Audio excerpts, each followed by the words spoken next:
Welcome colleagues to this video that is meant to help you prepare for your public administration exams. If you have not subscribed to the channel, please make sure that you subscribe to the channel. When we're having discussions with other co-facilitators and with some other learners, we discovered that a lot of people were struggling with public administration. So hence what we are going to do is we're going to start talking about your government systems. So in terms of government systems, I know that was the most challenging of the modules that we covered. I'll try and make sure that we go through this as quickly as possible so that we do not make this video too long, but we want to try and make it as informative as possible. Alright, so the two main focus areas that we're going to have is your system of democratic government and cooperative government. Then also we're going to look at your spheres of government. So what we are going to be doing from here going forward is we are going to make sure that you leave your comments in the comments section. Then we'll also provide another platform where communication can be made, or where troublesome areas can be highlighted, so that we make our videos depending on those particular areas of concern. Right? So as we say, there's two areas that we want to concentrate on: are system of democratic government, where we're saying we want to look at how our government is democratic, what makes us a democratic country in that sense. Then also a system of cooperative government, where we're saying that different departments of government will come together to deliver a particular service. Then also we're going to look at what we call spheres of government, all right, where we're saying that the different parts of government will come together so that they also deliver a service. All right. Then when we talk about the system of democratic government, we're saying that South Africa is a constitutional democracy, all right, with what we call a 3-tier system. So remember what we said about tiers, tiers or tiers. So just think of a cake, right? Just think of a cake. Remember those layers that we have, one on top of the other. So hence now we'll call those tiers or tiers, depending on how you want to pronounce the name. All right. So the first tier, which is at the top, is your national government, then followed by your provincial government. Then at the bottom you'll have your local government. All right. So that being said, we're saying that you know the structure of how decisions are made. They'll be made from the top and they filter all the way to the bottom. All right. Then what we are saying about these tiers is we're saying that they are distinctive, interdependent, and interrelated. Right now we'll just talk about what that means when we identify them as distinctive, interdependent, and interrelated. So when we say that they are distinctive, we are saying that they are easily identified, they are easy to recognize. All right. So hence you'll know that this is a function of national, provincial, and this is a function of your local government and so on. Then when we say that they are interdependent, we're saying that they depend on each other. All right, they depend on each other. So take for example in this current era that we're in, where you have your lockdown, you will find that it is a national lockdown, but you find that Metro Police will be on the ground to enforce some of the regulations that were made at national. So hence we're saying that they will depend on each other to deliver a service. Then also we're saying that they are interrelated. All right. So when we say that they're interrelated, all right, we are saying that they are connected to each other. So hence in the word interrelated, you can see that there is a relationship in there. So hence they have some form of a relationship. So hence they are connected in some way. For example, if you look at the seat of government, which is in Pretoria, all right, or in Tshwane, where they will get basic services from the local municipality, services such as your electricity and your water supply. So hence, if there is no electricity and no water supply, that national government department that will be there will not be able to deliver a service in that sense.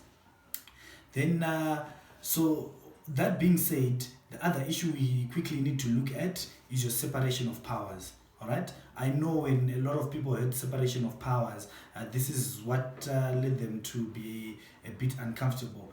But then separation of powers is in the term itself. We're saying we are separating powers so that no one organ of state has too much power. All right. So now we are looking at what we call organs of state. All right. First, we look at the judiciary, then there's the parliament, then there's the executive government.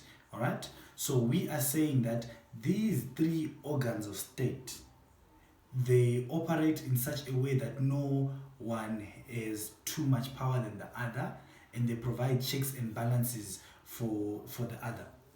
All right. Then also remember what we said, for you to remember. We said organs. If you look at your body, you have different organs that are on your body. So that means if one organ is not operating properly, that means the others would also suffer in that sense. But then we're saying with the separation of powers, it still promotes democracy in some sense. All right. So first, we want to look at the organ that does with that deals with the legislature, which is your legislative authority. All right. So you will have your parliament, which consists of your National Assembly and your National Council of Provinces. So with your National Assembly, it will have between 350 and 400 members. So this is where you find your members of parliament, the ones that we elect into office. Then you will have your National Council of Provinces, which has 90 delegates. So what you need to remember is we have 9 delegates in the country, so hence that would also mean that there will be 10 delegates per each province. All right. Then from there, if you look at your provincial level, you also have what we call the provincial legislature, which is not to be confused with the national legislature, which consists of the parliament. All right. Then from there, we're going to look at the executive authority, where we're saying this is where you find the office of the presidency. Right? So by saying the office of the presidency, we're saying that you'll have your president, you have your deputy president, you'll have your ministers, you'll have your cabinet. All right. So hence now we're saying this is your executive authority in that sense. All right. Moving on, we'll look at your judiciary. All right. With your judiciary, this is where we're talking about the courts. Huh? We're talking about the courts, the various courts that are there. So remember, we mentioned that there is the Magistrates Court, the High Court, the Supreme Court, and the Constitutional Court. So these are the 4 main types of courts that are there. All right. So the other courts that you might know, like your Small Claims Court, your Land Claims Court, and so on, your Tax Court, these will fall under these particular categories. All right. Then also now, before we move on to the next topic, we want to look at how South African law was made. So we're saying that it was made using what we call the Roman Dutch law. All right. So it's a combination of Roman law and Dutch customary law. All right. Where we're saying because of this unique heritage, South African law then becomes, a combination of the law that governed that was used to govern in the ancient era, and also there's issues that will take into consideration in terms of various customs and so on. So this unique combination of law will ensure that our courts are transparent and justice is dispensed where it is required. All right. Then moving on, the next thing that we quickly want to look at is we need to mention the fact that now we have 14 high courts. So remember, we had mentioned in our training sessions that there were 13 high courts. All right. Even your notes might say that there are 13 high courts, but you need to update them now because there is 14 high courts. So if you go back to your notes, you would find that in your notes that there's I'll just go through the courts again so that we can use this video to catch up. There's the Eastern Cape High Court, all right, which has 4 branches. Okay, so there's Grahamstown, Port Elizabeth, Mthatha, and Bishop. All right, so this is in your Eastern Cape. Then there's also the Free State High Court, which is in Bloemfontein. Then Gauteng has 2 courts, which is your North Gauteng and your South Gauteng. Your North Gauteng being in Tshwane and your South Gauteng being in Johannesburg. Then KwaZulu-Natal has 2 high courts, Pietermaritzburg and in Durban. Then Limpopo has a high court which is in Thohoyandou. Then also Northern Cape, you'll have a high court in Kimberley. Then Northwest, you'll have a high court in Mafeking. And Western Cape, you have a high court in Cape Town. All right. So the 13th court that we're talking about is the 13th court that is now in Mpumalanga. So hence that's the 14th court. I beg your pardon. It's the 14th court that that was recently opened in Mpumalanga. So hence we are saying that these are the courts that we need to be aware of. So please read on your court systems. Try and understand your court systems. If you have questions on these, please come back to us. Then we can discuss more on these courts and so on. Then also we are saying that we want to look at the three spheres of government. So remember, the components of the three spheres of government will be the same as the three tiers of government. All right, 3 tiers or 3 tiers, where you'll have your national, provincial, and local government. So remember, when we talk about spheres, all right, we're talking about circles. So hence you'd find that these now are circles that are linked in some way, where then they are connected to ensure that there is proper service delivery in that sense. So again, we are saying that when it comes to these, they are also distinctive, interrelated, and interdependent. So hence, in that sense, to ensure that there is proper delivery of services in that sense. Then the next issue we want to talk to is we want to talk to an issue that will speak to cooperative government and what we call the clustering matrix. I'm sure some of us still remember this, where we spoke about how different parts of government will come together and then ensure that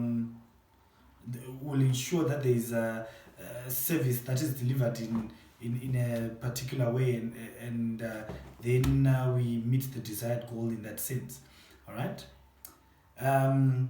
So you would find that there will be different clusters that are named under the different functions that are required to deliver a service in the country. All right. So I'll just name the clusters, but remember that with these clusters, they'll have different departments that are attached to these. So first, you'll have your infrastructure development cluster, all right? Then you also have your economic sectors and employment cluster. Then you have your governance and administration cluster. Then you have your human development cluster, social protection and community development cluster. Then you also have your international cooperation, trade and security cluster. Then you'll have your justice, crime prevention, and security cluster. So I am quite impressed that when we're doing our quizzes, some of our colleagues would know all these clusters by head. It's something that I would encourage you to know the clusters and at least know several of the departments that fall under which cluster. The reason for that is so that you understand and you see what department works across different clusters in that sense. All right. Then also now we're saying still under our government systems. So remember, we're saying that when our government operates, we'll have what we call a national development plan. All right. So we're saying that everything that we do will be according to some plan that the government would have in place. So our national development plan, which we call Vision 2030, we're saying that in your Vision 2030 there is certain factors that we are required to meet, or certain targets that would have put in place, where we're saying this is a blueprint that focuses on certain issues that we need to to accomplish. All right. So the first one will be eliminating poverty, all right, by reducing proportion of households with a monthly income of 419 rand per month per person, from 39% to 0%. We were saying that we are fighting all the poverty all the way that we can.